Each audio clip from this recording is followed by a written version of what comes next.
Hello friends, नमस्कार। आप सभी का स्वागत है। आज हम लोग की चर्चा का विषय है भारत के संविधान की उद्देशिका या प्रस्तावना के बारे में। जैसा कि हम जानते हैं कि भारत का संविधान संविधान सभा के द्वारा 26 नवंबर 1949 को संविधान सभा में पारित किया गया था और 26 जनवरी 1950 से ये पूरे देश में लागू कर दिया गया था, जिसे हम गणतंत्र दिवस के रूप में मनाते हैं। 26 नवंबर को संविधान सभा के द्वारा पारित किया जाना और 26 जनवरी को ये संविधान भारत में लागू किए जाने के लिए जो 26 तारीख निर्धारित की गई थी, इसका भी एक ऐतिहासिक महत्व है। 26 जनवरी सन 1930 को भारतीय राष्ट्रीय कांग्रेस ने संपूर्ण स्वाधीनता दिवस पूरे भारत में मनाने का निश्चय किया था। इसीलिए 26 तारीख का एक अपना अलग महत्व है। जैसा कि हम ये भी जानते हैं कि 15 अगस्त 2022 को भारत की आज़ादी के 75 वर्ष पूर्ण हो जाएंगे और पूरा भारत आज़ादी का अमृत महोत्सव मना रहा है। ये एक देशव्यापी अभियान है जिसके अंतर्गत पूरे भारत में 75 वर्ष में जो उपलब्धियां हुई हैं उनको विश्व के सामने रखना और आगामी 75 वर्ष के लिए क्या रूपरेखा है ये भी तय करना इसका एक लक्ष्य है। तो आज़ादी के इस अमृत महोत्सव को हम तभी सफलतापूर्वक मना सकते हैं जब हमको भारत के संविधान के बारे में पूरी जानकारी हो।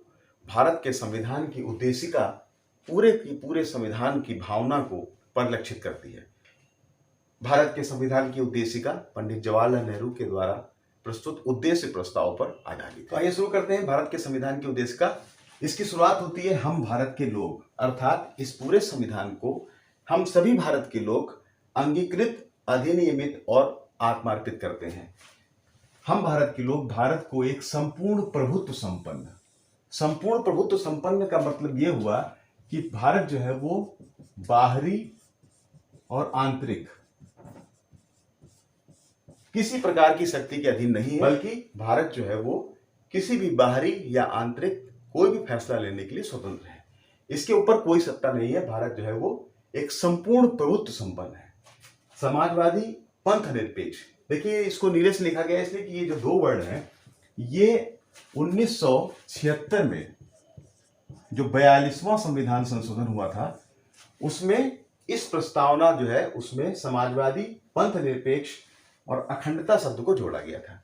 ये जो संविधान की जो उद्देशिका है ये संविधान का ही एक भाग है। इसमें संशोधन हो सकता है लेकिन इसकी जो मूल भावना है उसको चेंज नहीं किया जा सकता।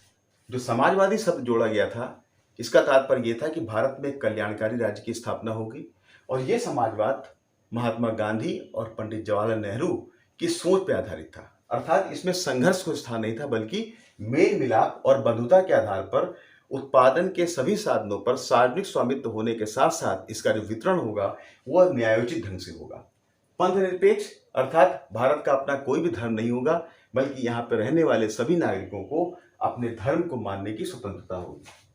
लोकतंत्रात्मक मतलब यहाँ पर लोकतंत्र होगा, जनता जो है वो सर्वोच्च सत्ता होगी। यहाँ का जो राज्य प्रमुख होगा वो परोक्ष रूप से निर्वाचित होगा, उसको मनोनीत नहीं किया जाएगा।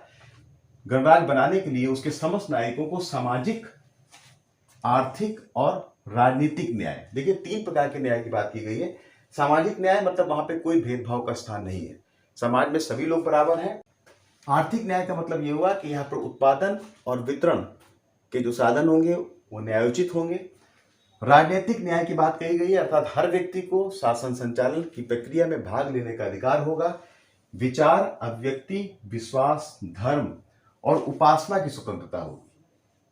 प्रतिष्ठा और अवसर की समता की बात की गई है। इनको प्राप्त कराने के लिए उन सब में व्यक्ति की गरिमा और राष्ट्र की एकता और अखंडता सुनिश्चित करने वाली बंधुता बढ़ाने के लिए दृढ़ संकल्प होकर इस संविधान सभा में आज तारीख 26 नवंबर 1949 मिति मार्गशीर्ष शुक्ला सप्तमी संवत 2006 विक्रमी को एतद द्वारा इस संविधान सभा को अंगीकृत, अधिनियमित और आत्मार्पित करते हैं। तो आशा है कि भारत के संविधान की उद्देशिका से संबंधित ये वीडियो आपको पसंद आएगा और आपके लिए यूजफुल सिद्ध होगा।